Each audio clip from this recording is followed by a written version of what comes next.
Welcome back, everybody. Welcome back to another video. Hope you guys are doing fantastic, living your best life.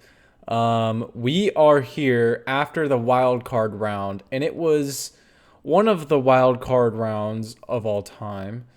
Um, you could say wasn't the most competitive games that you've ever seen. I wouldn't be mad if you said that because, yeah, there was a lot of blowouts over Wild Card Weekend.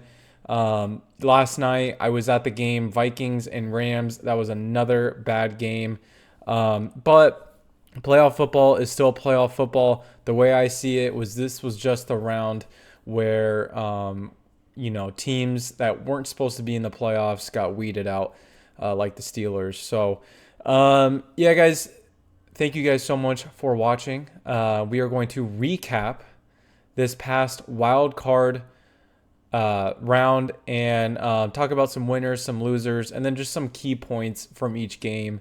And yeah, and let me know at the end what you guys think. Also, at the end, we will predict the divisional round, the winners of those games, and even the scores. See if we get anywhere close. But yeah, let's hop into our first game on Saturday with the Chargers versus the Texans.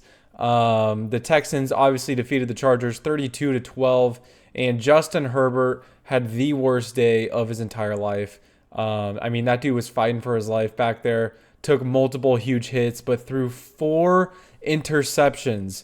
I looked like an absolute buffoon because I made our quarterback rankings video like 2 days before this game, and Justin Herbert, I gave him so much praise. He was in my top 10. I gave him so much praise because he took care of the ball, and he was safe with the ball. He only threw 3 interceptions the whole season. What does Justin Herbert do just 48 hours after that video? He throws 4 fucking interceptions in one game, and I look like an idiot. But to be fair, it is the playoffs. This is what happens in the playoffs. It is a completely different season. Somebody said this on Reddit or somewhere, I don't know, but I really liked it. The playoffs are basically a new season, and that could not be more true in Justin Herbert's case here. My next takeaway is Lad McConkey is Himothy. He is him. He is whatever you want to call it. He is the future receiver for the Chargers. 192 yards on the day, and he was like their only bright spot at all.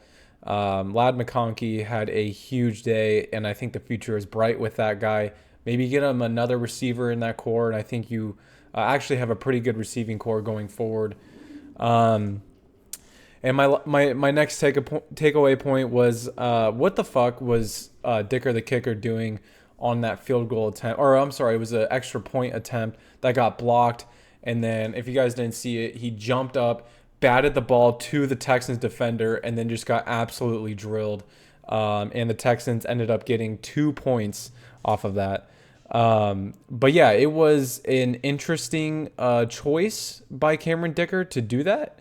I don't know if I was in that situation, I don't know if I would do that. I don't know if I would put myself in this situation to get absolutely pummeled. But maybe he thought that if he batted it away, he wasn't going to get drilled. I don't know. I don't know what the thought process was there, but that was a very interesting play in an interesting game.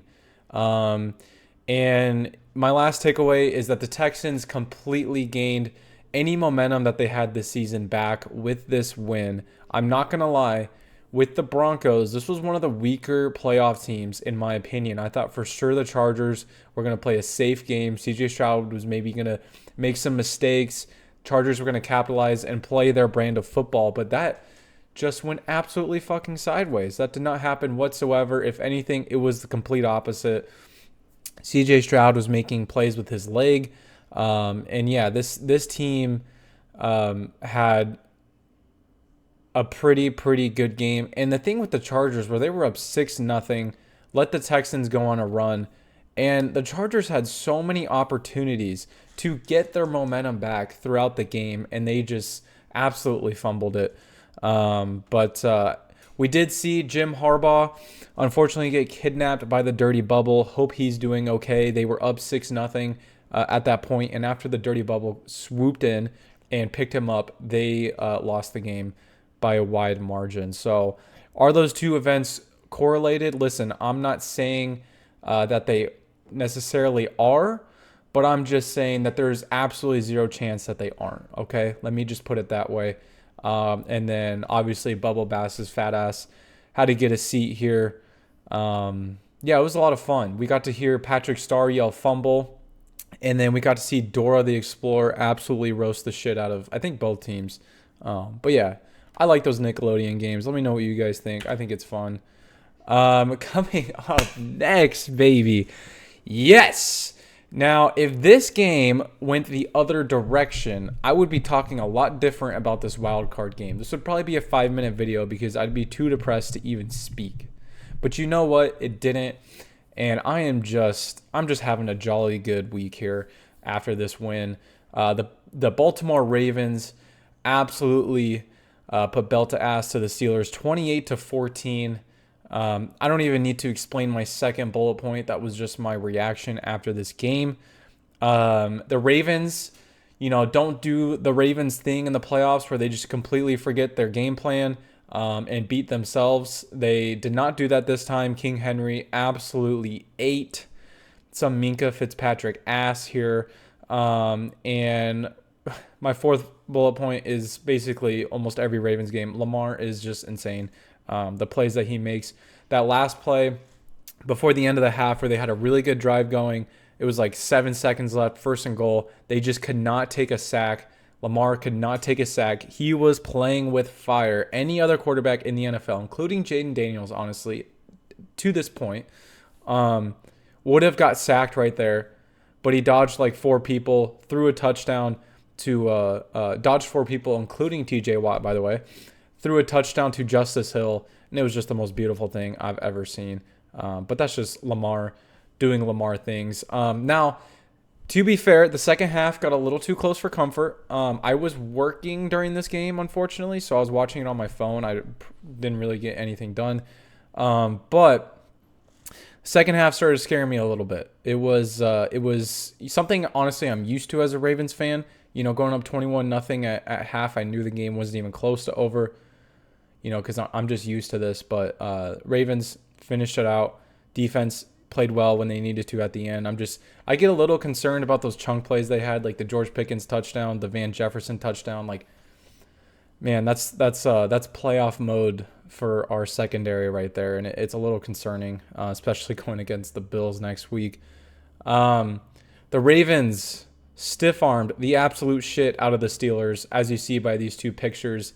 Now, a lot of people are talking about the one in the top right. That is from the Ravens official Instagram. That's Derrick Henry. And you know what? I'll tell you why that picture is so satisfying.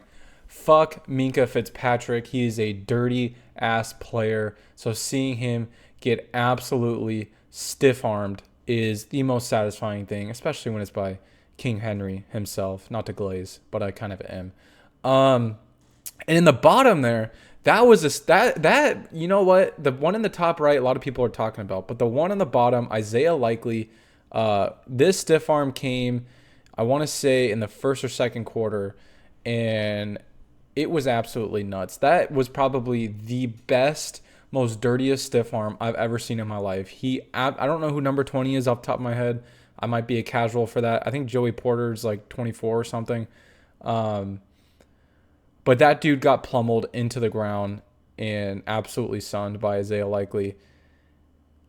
I feel for you, dog. That's brutal. That's absolutely brutal. But it was very satisfying to see. Let me tell you that, especially with all the shit that the Steelers were talking all season. But especially in that first half, the Pittsburgh Steelers looked like they had probably like 2.5 hours of sleep the night before. They looked sluggish. They looked like they were not ready to play. They looked like they did not want to play at all. They treated it like a preseason game. I have no idea what was going on, but you know what? They didn't deserve to be in the playoffs at all in the in the beginning. So I don't know if that was just them accepting the fact that they shouldn't have been there, accepting the fact that they shouldn't even be close to the Ravens. But yeah, it was an absolute beautiful game from the Baltimore Ravens, no matter what. And then my last point, you see in the bottom right there, Patrick Queen took less money to join the Steelers. Patrick Queen officially became an op at the beginning of the year, and I will tell you that is a huge reason why. I'm not going to sit here, okay, because a lot of people were making fun of salty Giants fans for Saquon going to the Eagles. It is a completely different situation. First of all, the Ravens and Steelers rivalry is a lot bigger than the Eagles and Giants. I'm sorry, it just is. The Eagles are a lot better than the Giants are. And the Ravens and Steelers, this might be controversial because the Packers defeat the Bears every single year. Ravens and Steelers are the biggest rivalry in the NFL. Okay, let me know in the comment section if you disagree. I think that is 100% facts. So not only that, but the second thing that makes this completely different from that signing is that Patrick Queen took less money to join the Steelers as a fuck you. We never did anything to piss off Patrick Queen. We never did anything to disrespect Patrick Queen. I would argue the Giants giving Daniel Jones the contract they did when Saquon just wanted a contract extension, that is disrespectful. So I think it's 100%. It's 100%. What's it called? It's 100%. Given that Saquon would do that, and also after the transaction, Saquon didn't talk shit about the Eagles or about the Giants. But anyways, I know I've been talking about this way too much. I just want to say, Patrick Queen, you joined the wrong team, bud. I remember at the beginning, I want to say in the offseason, or I couldn't find the exact quote, but he said something along the lines of he wanted to join the Steelers so he could contend. Yeah, how is that working out for you? Coming in, our next game on Saturday morning, we have the Bills defeating the Broncos 31-7. And yeah, the Broncos gave me false hope. I watched the beginning of this game, Broncos first drive, and I saw Bo Nix throw an absolute bomb to Troy Franklin, his old college teammate. And I thought, okay, because obviously I was going for the Broncos. I'd much rather play the Texans than the Bills. And I thought maybe there's a chance, especially after that touchdown. I was like, okay, maybe this will be a closer game than I thought. But then the Bills just scored 31 unanswered points and absolutely crushed that idea. But Dixon to Mims, other than that long touchdown, best part for the Broncos the entire day. That fake punt pass, Marvin Mims caught it, picked up the first down. Somehow they didn't score a touchdown off of that. I mean, that is such a momentum swing. And then on that same drive when they had to punt, Dixon, I don't remember his first name. I'm sorry. I apologize. Punted it to like the 1 yard line. And of course, Marvin Mims was there to pick it up. And other than that, nothing really went well for the Broncos. But the Bills, at this point, they're just a bunch of dudes playing backyard football. They're a lot of fun to watch. I'm not going to lie. I just hope we beat the absolute shit out of them next week. I'm a little concerned, though, because I don't know if you noticed in the bottom right, we got the Bills getting the Chiefs' most valuable teammate here. So if they have those teammates on their side, I'm a little concerned on what that means for us as the Baltimore Ravens. Insane catch by Ty Johnson in the end zone. And in the top right, I just wanted to put that in there because, listen, Broncos fans, do not be discouraged. I would say out of all 14 teams that made the playoffs, you had the least amount of expectations, and it was just cool that you were even there. So Bo leave, and I think that the future looks bright. Our next game is the Green Bay Packers and the Philadelphia Eagles, where the Eagles defeated the Packers 22-10. And this was more to say just how bad Jordan Love was and not really how good the Eagles were. Because as I put in my last takeaway there, the Eagles looked a little bit sluggish. Even though they won by 12, they won by 2 scores. I don't know. I wasn't really impressed by the Philadelphia Eagles. I feel like they were giving the Packers a lot of chances despite Jordan Love throwing 3 interceptions. But yeah, Jordan Love did his best Dak impression. I want to say 2 of those picks were pretty bad.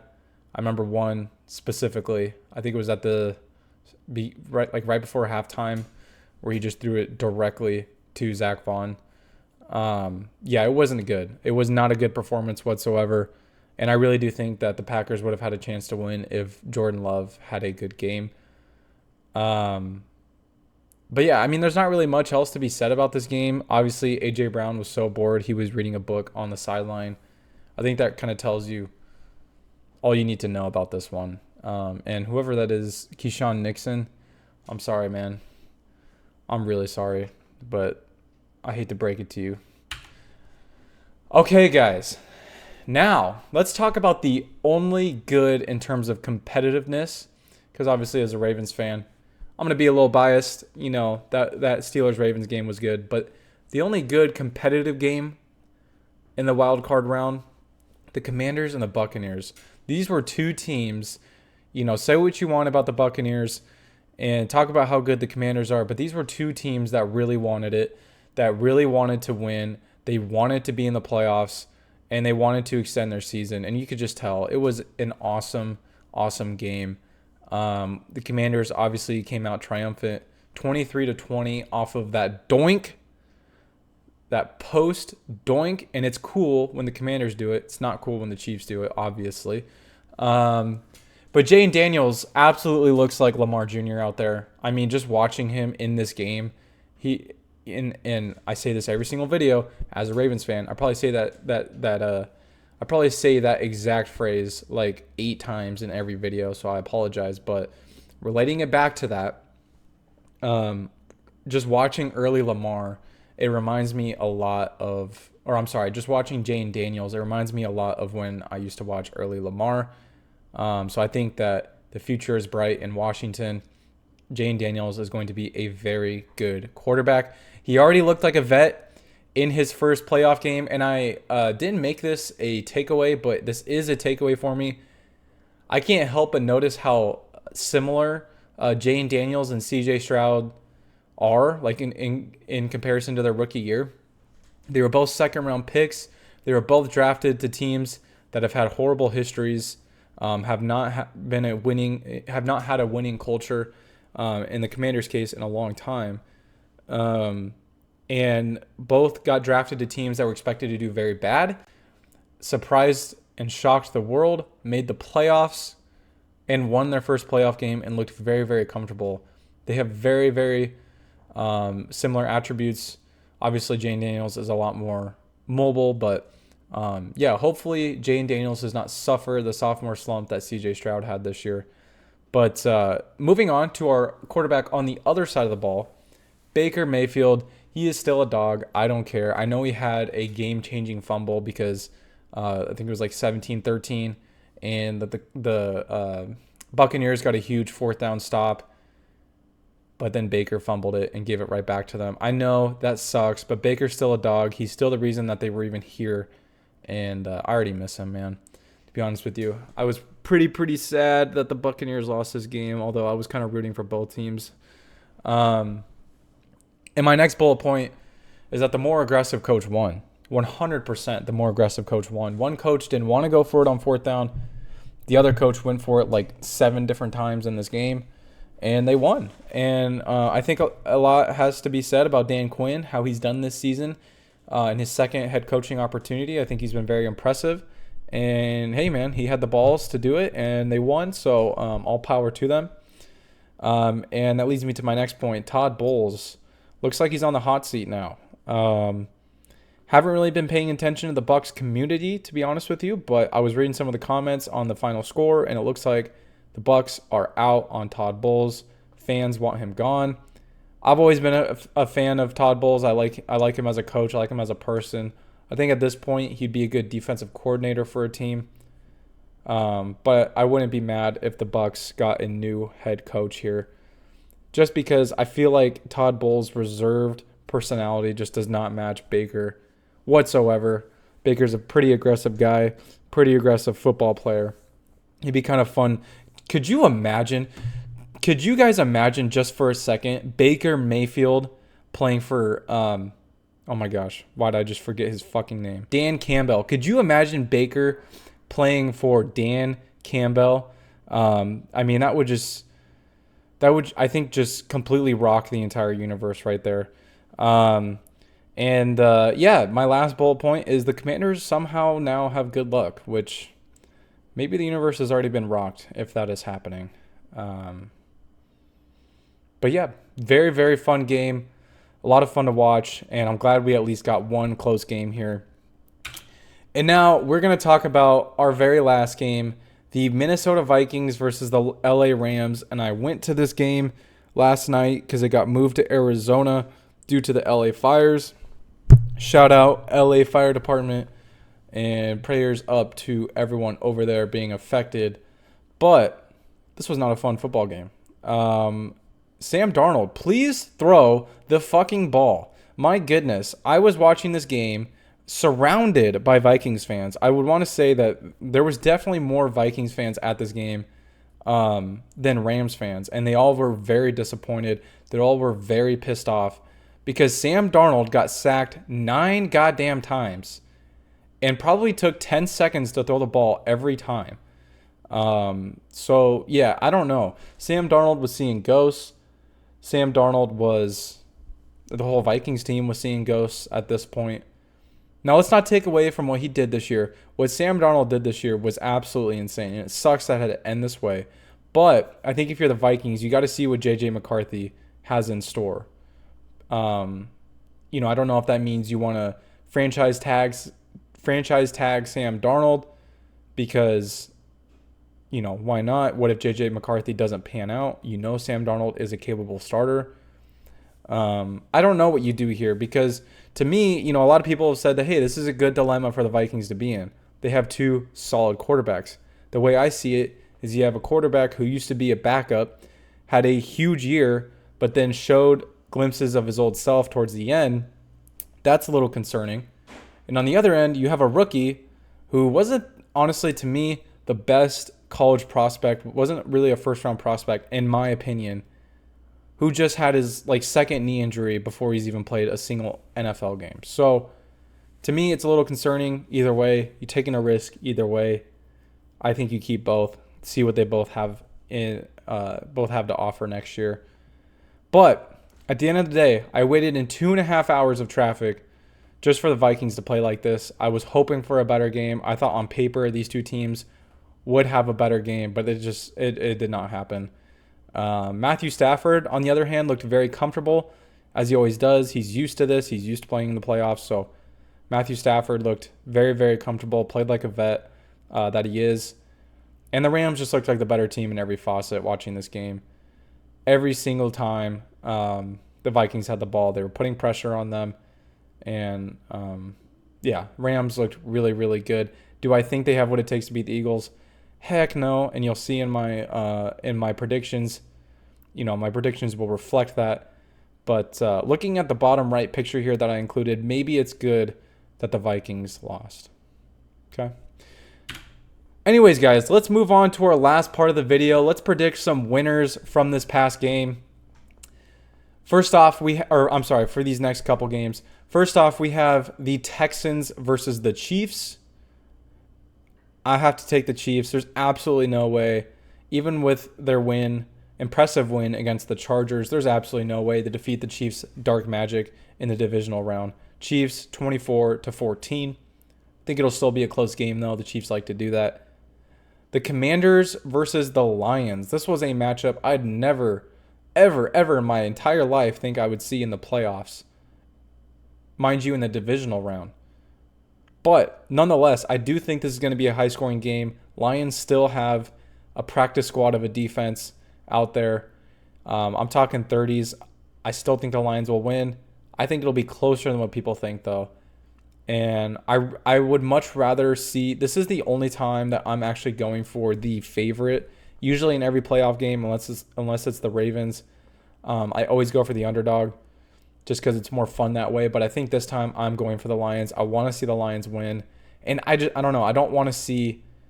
unless they play like the Rams or something, which I think is highly unlikely, I don't want to see the Commanders in the NFC Championship game. And I'm just being selfish just because I don't think it'd be a good game at all.